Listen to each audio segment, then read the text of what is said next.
વડોદરા મહાનગરપાલિકાની નવી પહેલ, રાજ્યમાં પહેલી વખત પાલિકાની બેન્ડ ટીમ રાષ્ટ્રગીતની સુરાવલીઓ રેલાવશે।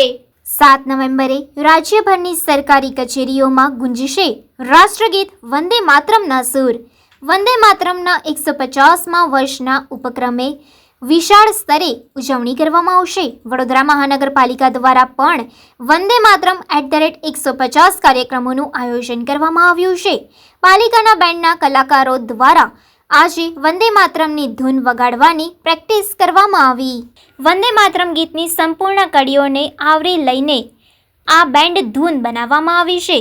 પ્રધાન સેવક નરેન્દ્ર મોદી દ્વારા સંપૂર્ણ રાષ્ટ્રગીત ગાવા માટે કરવામાં આવી છે।